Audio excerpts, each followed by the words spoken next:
À Lyon, la gastronomie, la cuisine en général et la gastronomie tiennent une grande place.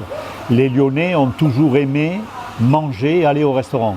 Il faut voir aussi que Lyon, géographiquement, est très bien situé, puisqu'on est entouré des vignobles, que ce soit la vallée du Rhône, le Beaujolais, la Bourgogne, les viandes du Charolais, les étangs où il y avait des poissons, les rivières.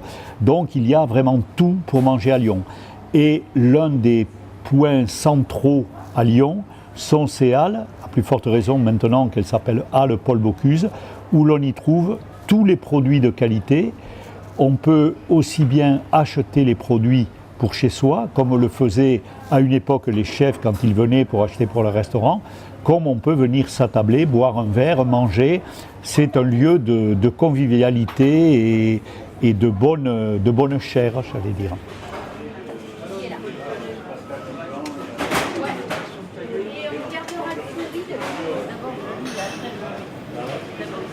Ici, je donne des cours de cuisine pour les particuliers, les amateurs, les perfectionnants, et aussi pour les entreprises, pour qu'ils se fassent plaisir dans l'espace d'un loisir-plaisir de la cuisine, le team building, le rassemblement d'équipe, etc.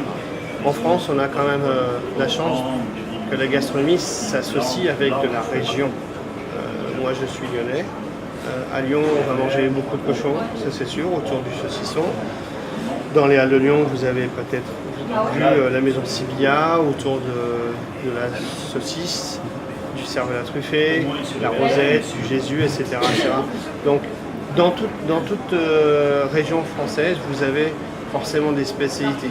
Nous, ça va être la cervelle de canut que vous avez goûté tout à l'heure, un gratin de cardon côté légumes, une bonne volaille de Bresse autour de Lyon, puisqu'on a la seule volaille de Bresse unique qui a son appellation d'origine contrôlée. Donc on a dans toute région nos spécialités, et c'est ce qui fait le patrimoine culinaire de Lyon ou d'ailleurs. Il y a fatalement un changement parce qu'il faut vivre avec son temps. Moi je pense que ce qui n'a pas changé dans la gastronomie française, c'est l'approche que l'on a des produits, c'est-à-dire qu'on travaille de plus en plus avec des produits de qualité. Les méthodes de cuisson et de préparation ont évolué aussi. On est plus moderne aujourd'hui, mais ça ne veut pas dire qu'on jette tout le reste. Il y a les tendances effectivement nature, bio, des produits de plus en plus sains, j'allais dire.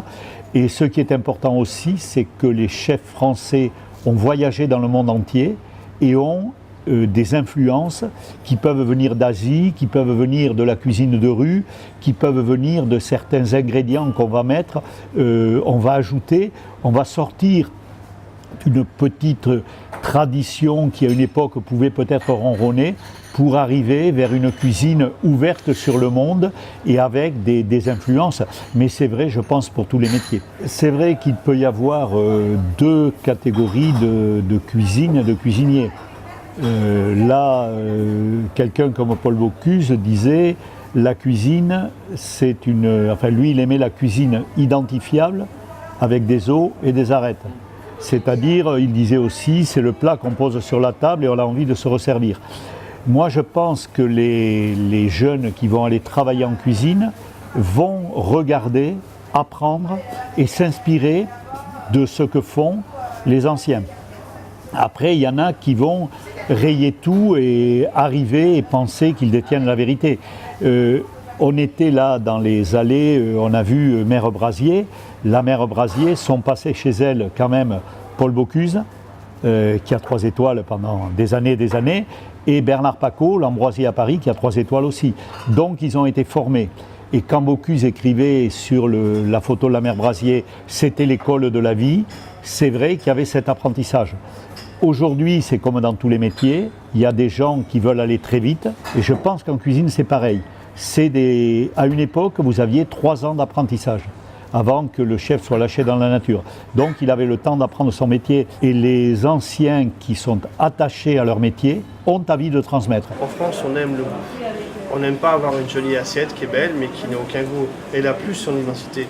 Moi, un vieux chef, je dois lui passer ces informations de goût. Je ne dois pas oublier une vraie blanquette de veau, elle a forcément un goût de veau. Une bouillabaisse, il faut qu'elle ait un goût de poisson d'arête, etc. Et je pense que ce goût-là, c'est à nous de continuer à leur renseigner pour qu'ils ne l'oublient pas et qu'après, quand il sera un grand chef, il viendra voir et il me fera goûter ses plats. Où j'espère qu'une chose, c'est que le goût, je le garderai. Ça, c'est important.